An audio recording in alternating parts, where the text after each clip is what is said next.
Hello and welcome to Roli Pulse, brought to you by Roli Books. I am Chirag Thakkar, and this is a special series of conversations on mental health in India in association with the Health Collective.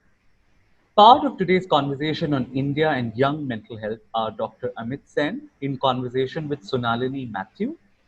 Dr. Amit Sen is a child and adolescent psychiatrist and co-founder at Children First. Sunalini Mathew is features editor at The Hindu. So welcome to Roli Pulse to both of you. Over to you, Sunalini. Thank you, Chirag. Dr. Sen, we were having a conversation earlier where you'd said that a lot of people, the beginning of the lockdown, didn't really come to you. Or there were a lot of cancellations and so on. And now it's quite the opposite. Yes, indeed. What has changed? So I think in the beginning, firstly, people didn't have an idea of how long this will last. They thought it was a couple of weeks, and they needed to actually attend to a lot of the, as they said, urgent issues, such as, school having stopped suddenly and they had to manage their children, they couldn't go to work, the home help wasn't coming. So there were a lot of practical things at hand, and they thought that that has to take priority. And many of the people who were already booked in for appointments with us as therapists and doctors, they cancelled and said, we don't need it just yet, and we wait for the office to open again. We'll come and see you when it does, right? However, when 2-3 weeks passed and then the second lockdown came into action, and the routines, the rhythms and the rituals, school, office, everything wouldn't reopen. People were beginning to rub each other on the wrong side. Sleep and appetite began to go out of the window. There were mood swings the children were having. Then there were, other kinds of worries and conflicts at home and so on.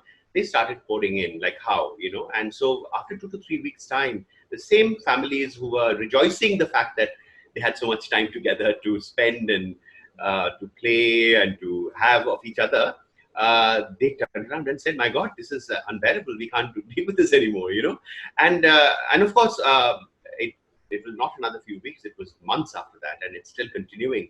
And the uncertainties are still there, and the fear, not just about the of catching the infection, but of what will happen to our world, to our finances, to our families, to our future. All of that is up in the air, and that is causing such deep levels of anxiety and fear that mental health is taking a huge toll at this time. So, Dr. Sen, as a parent, what do I do when I find my child is just sleeping through the day, or perhaps not sleeping at night? And of course, it's fine if they do it 1 day or 2 days, or maybe a couple of days in the week. But when should I begin to get worried? So sleep cycle is one of the first things to go in such circumstances, because what holds us together is something that we don't really give much thought to. The daily routines, getting up in the morning, going to school, coming back from school, having your lunch, doing your homework, going out to play in the evenings or to some class or the other, coming back again as a family in the evening. These are these rhythms and rituals that we take for granted. And once that goes out and it stops, that's when we realize the value of it. How there is a sense of purpose and there is a sense of structure that our day usually has. And when that goes away, then the first thing that gets hit are the daily rhythms of sleep and appetite, right? So sleep is one of the first things to go. And many young kids, especially the teenagers, and because their world is also such, where they suddenly, for some reason we don't understand very well, they become socially very, very active during that time, yeah? And again, at times when there is so much of social disconnect and distancing, to ask them not to do what is giving them some amount of joy, perhaps is not the best idea at all times, right? So one can negotiate through that. I think that if it's only the sleep that has got affected, one can have negotiations about what will be the last time that they will, when will they, shut their screens or give it to the parent and so on. But I don't think it's fair to say that you're going to stick to a routine like you used to, that you go to bed at 10 or 11 and wake up at 7 or 8 in the morning. Not going to work. And if we make that a big, point of contention, then many other things will get affected, including your relationship with your child and the trust that you have. Yeah. So if it is only the sleep, then it's worthwhile negotiating about how the new rhythms will look like, right? However, sometimes after the sleep, there are other things that start getting affected, like self-care. Then the moods get knocked, and you can see clear mood swings, and you can see that, either as in the case of the younger children, they become extremely clingy and fearful of people leaving them, of parents going away and not returning, and not being able to focus, extreme restlessness, and overt signs of anxiety, and sometimes even depression. And then, of course, you see in the older ones, when it unfolds, that it does so with perhaps more ferocity. They're bigger, they're more vocal about their angst, and there can be again, a lot of questioning about what's coming or not coming, or the hopelessness and even the despair that gets into their life. And when that begins to show up, and when you see that there are very frequent conflicts and slamming of doors, and young people withdrawing more and more, rather than trying to kind of use whatever common spaces that we have in our homes today, then it's beginning, a time to begin to worry. Of course, at another extreme, they stop eating, and maybe you begin to see the start of an eating disorder, or it could be again, full-blown panic attacks, and real sort of clear signs of depression in the form of hopelessness and thoughts of self-harm, even behaviors of self-harm. When those kind of things happen, of course, those are when alarm bells should ring, and one should take it very, very seriously indeed and do something about it actively. Right.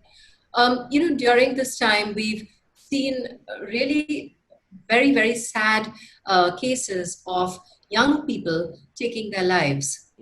Whether it's been Sushant Singh Rajput, and it continues, right? The TikTok stars.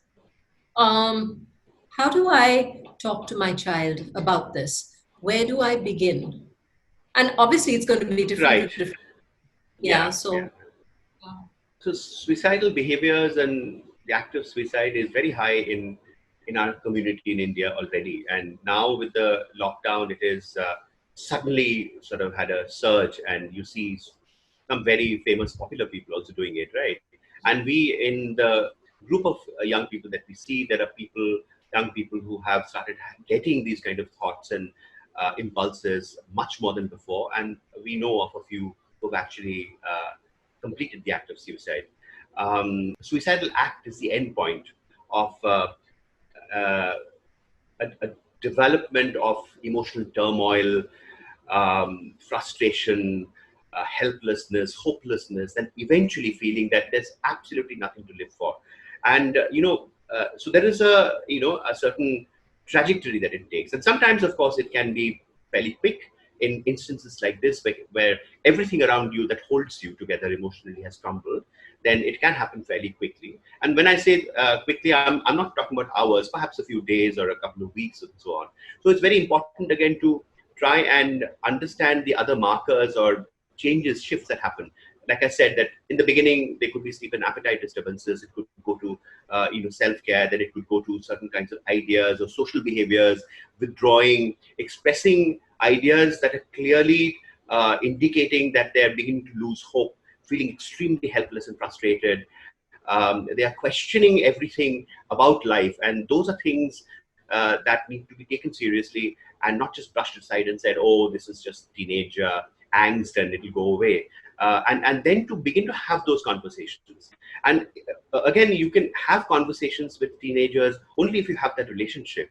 So the first thing, of course, I would say is that, keep your relationship and invest extra in it at this time. Because, everybody's suffering, even the adults are, right? I mean, we have our anxieties with the, salary cuts and the job losses and this absolute uncertainty about what's going to happen in the future. Will the, organization we work for even last? Whether we will be able to send our children to college or school, after this. All these worries are genuine worries, and we as adults are grappling with it all the time. And in doing so, it may be that we become unmindful of what's happening in the lives of the young people. We might say, "Oh, they're happy, they're up in the night, they're chatting with friends, doing Netflix parties and stuff like that. They must be quite fine." But actually, even within those spaces, there is a lot of concern, worries that young people share with each other. They exchange, news and sometimes fake news, which can be really jarring and disturbing for them. And then that can,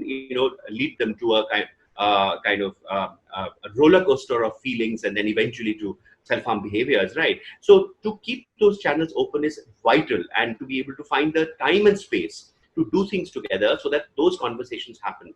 And even to make spaces at home to bring some of these worries in a way which is age appropriate for the child that you're talking to, right? So, I mean, for instance, I often uh, see, the thing is that it's so consuming nowadays. The worry about COVID and what's going to happen. I mean, you open any kind of screen, you look at the news, you look at the social media, it's everywhere. And I think that if we and it can overwhelm you. It can saturate your mind. It can take 90 or more % of your mind space these days, isn't it? So how do you compartmentalize it? And how do you make space to keep the discussions about these worries going? Because if you do not, then it will fester inside. If you complain, so there are two ways of dealing with. I've seen people deal with it. One is that get consumed by it, constantly be at it, and every message they're sending, every discussion they're having is about what's going to happen to us, right? Yeah, or what's going to happen to COVID, when will it go away, and so on. Or they're shutting themselves out of this completely. They're in complete denial, and they're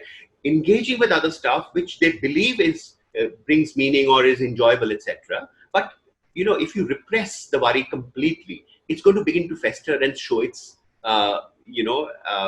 shapes in some other ways.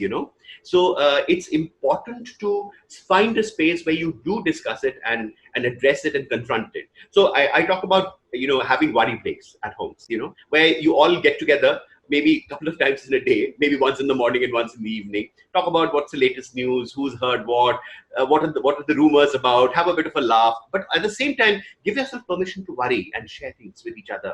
And it's okay to worry, because these are genuinely uncertain times, and in fact, I would worry if you do not have any worries about all this, isn't it, right? So you need to do that, and once you have done it, then close. So if you have allotted a time of, let's say, half an hour or 45 minutes, and say, okay, that's over now. Our worry break is over for now. If you have worries, then we'll do it tomorrow morning or this evening, right? For now, we'll shift to other things in life which bring some structure, some meaning, some purpose, and definitely joy. And there are many ways that one can do it, and we can perhaps discuss that a bit. At this time, parents have a lot of fear and anxiety too, right? Around our own jobs. How much vulnerability should we show our children? And I'm asking this also because, recently you contributed to Amrita Tripathi's book called Young Mental Health. Do you have the book with you? Yeah, right here. Can you see this? Yeah. It is indeed, I think, a landmark book, particularly in today's times, because of what's happening to young people's mental health. So yeah. I'd really strongly recommend that parents should pick this up, or anybody for that matter, professionals, parents, or young people themselves. Right. And I think a lot of the stories are from people from 16 to 25. Yes. Yeah. But you're also in it. And you've talked about your own experience with ADHD, right? Yes. How important is it to share our vulnerabilities with our children? Not just our vulnerabilities, but also our fears and worries. Sure. So, there's a notion that if we should not expose our kids to a lot of worries or some of the realities that might disturb them very badly. But the truth is that children are like sponges, and indeed, if there is a predominant intense feeling that is floating around that parents are feeling, they'll absorb it. They'll get to know intuitively what's happening, right? Yeah, at least in terms of the feeling. And if they do not know what's causing that worry and anxiety, indeed, their fear and anxiety will be even more exaggerated because of the confusion. So it's best to be able to address it in some form or the other. In again, as I said, language that is age appropriate. In also deciding what all do you want to reveal, but at least tell them a bit about it. So if, for instance, there are financial worries, it's important to mention it in some form that, we are going through a financial crisis because you know about it, it's been talked about and spoken about everywhere. And we are also having our own share of stress about it, but we are also making arrangements to overcome it. So, and that's important for children to hear.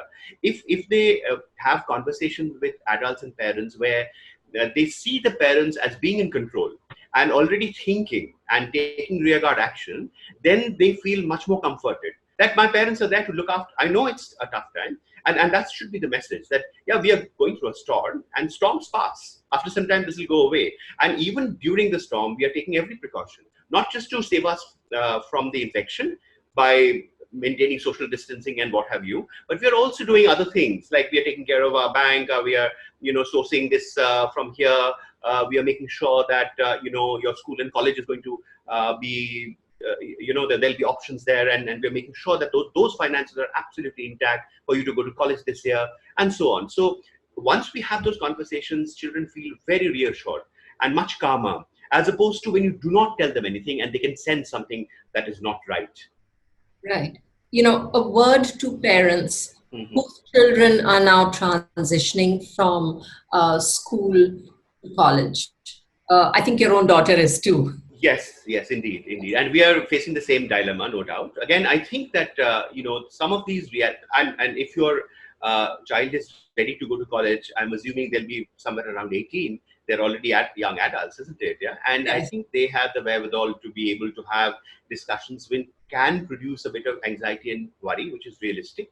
But if we are able to together find a solution, then it helps them to develop coping mechanisms of dealing with stress and uncertainty, if we did that with them, along with them, right? So some of those conversations about, what college is viable now. Say, for instance, many of the kids that I know had got admission to colleges in the US, and suddenly the US government is saying that they are not going to give visas to the new students, right? Where do they go? So these are genuine worries, and if we do not address it and talk about other possibilities, what were they looking for in those colleges? Can that be replicated in some others? Are there Indian colleges that can, cater to their needs? Could there be other countries which are perhaps a little offbeat? Maybe go to Europe for studies for some of those people who had, set their sights on US and UK, and it's not working out for them anymore, right? And so there could be many other options, and there are many other new Indian universities and colleges that have come up, like, you have Ashoka and Kriya and Jindal and so on, right? Which also provide a quality of education which is of international standards. And of course, we have the old horses like DU and Bombay University and Christ College in Bangalore, and so on and so forth. So there are these wonderful places to go to, I think. And so to able to open up these avenues, talk about possibilities, and think together about how to sort this out. And that needs to be a conversation. And one needs to, so again, in our own anxiety, to figure out solutions. And when we are scared that how this will impact our child, we might take a knee-jerk reaction and take our own decisions and say, you know what, we've decided that you will go to this place because that's safer now with the COVID, etc., and we can be in touch with you. And that may not sit well with your child. That may anger them, frustrate them. They may or may not speak about it, but it's going to affect them in some way. So that conversation is very important, and to take a decision together, collaborative. Right. So from all that we've spoken about, Dr. Sen, the sense I'm getting is of collaboration and conversations. Yes. Right? In order really to make your home a safe space. Right? Yes. And also to resurrect some kind of, and I thought you used these at the risk of sounding gimmicky, rhythms, rituals, and routines. Yes. Generate those and perhaps formulate a new set of those. That's right. Because see, the institutions and the regular rituals of home that used to hold it together is gone now. So we have to be innovative and figure out what are the important things that we can do to be able to have a semblance of that structure, the routine, the rituals, etc. And for that, I often think about it like this, and I have often spoken to families and children also in such terms, and many of them find it useful. So one of the things they can think about, so I broadly think about the day that can be divided into three categories, right? Three categories of activities, let's say. One is, of course, that in the role of who you are as a student or a professional or a office goer or a homemaker, what is it that you need to do to keep that role alive? Now, your school may not be active in the physical space, although now they have opened online. But what else could you do to make that role of a student more meaningful for you, right? It may not be the same as before. You may not be able to actually, have the tutor at home or go for group discussion somewhere. You can't do that. But what else can you do? Can you watch videos which are related, for instance? Could you watch a TED talk, which is going to bring meaning to the subject that you're doing, right? Yeah. Or you might want to research things that are related to the subject that you've taken in your 11th and 12th, right? You might, again, look at wonderful documentaries, and that will keep that alive, and that will also make your day interesting. So factor in some time to be able to keep your role as a student alive, not just by attending the online classes, which can sometimes get tedious and boring, but other things that are interesting to fit in around it, right? Exciting things. The second thing, of course, you could do as a young person is to help out at home, because now we know that the work at home has increased because of the way, the kind of help we used to have, again, which we used to take for granted, is gone. So particularly the slightly older kids, if you tell them and say to them, I need your help, I'm really struggling with this. I get so fatigued, I don't have any time for myself, etc. Can you help me with this, please? And many of them might pipe up. But again, there needs to be a discussion about who can do what is easy for me, what will make me feel excited about it. Like many young people are excited about cooking a meal for the family, right? Researching it, getting a menu out, and together, again, co-constructing a menu and indeed have one like a restaurant. You can't visit restaurant, but you can actually make an atmosphere at home, which we like one. You light up candles, you have multiple courses, get out the best cutlery and plates and all that, and make it an evening out of it. And then the children can participate, the young people can participate in that. So the other thing is chores, and sometimes chores that are done together. I know a young person who said, I'm in the Jhadu Brigade, and that was and with a big smile, which was so charming, and also made light of it, obviously. Yeah.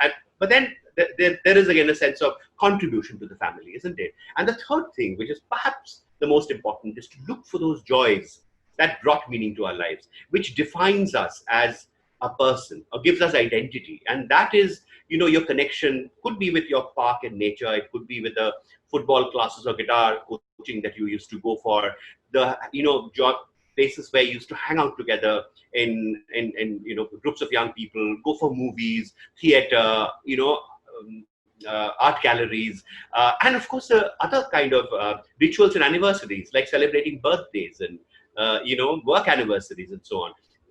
None of that is there anymore. And how do we create that? How do we do that within the the constraints of a home, and of course the digital media, the social media? So we can combine the two to be able to create those spaces again, which gives us those choices. What has been taken away, at least in the beginning of the lockdown and even in the middle, and perhaps even today, we don't have those choices anymore. But can we create some choices, within our home and in the social media space? Yeah. So, and again, one of the things that we have done as a family, and I have said this to many, and I've seen many families actually thrive when they do this, is to be able to, dip into what you used to do when children were younger, whether the videos and the, animated movies that you used to watch, or the books that you used to read to your children. And we did a little ritual where all those small, tiny, hardbound books were brought out, and each one got a chance to pick a book and read it to the rest of the family. And it was so charming and heartwarming, because we remembered those days together, pictures, music, all of that, to dig it out from the crevices and corners of the house, which were collecting dust, and we had forgotten about those. And that also helps us to make a story of our lives that has been. So we can look at the past, we can look at the here and now in terms of connections that we are making. And, we can, of course, begin also in using our imagination and creativity, look at the future in a different way. And I say different because our realities have changed. And I think it's a great opportunity to question some of the givens in life, some of those things which would define what success is, or what, what a good job is. And we need to look at that. And I think it's a great opportunity to do that. Yeah. Thank you so much, Dr. Sen. From the whole conversation that we've had, I think the thread that I can really pull out is one of connection. So I think staying connected to each other, to people, not just each other in the home, but also to people around, even though we may not be able to see or meet them. And also to stay connected both to our past and to our future in some small measure. Yes, absolutely. That's so nicely put in Samra. Thank you all for watching. Do follow Roli Books on all their social media handles. That is Twitter, Facebook, Instagram, and YouTube. Also, do check out the Health Collective. They're at healthcollective.in, and they're really a safe space for discussions around mental health. Thanks for watching. Thank Bye. you.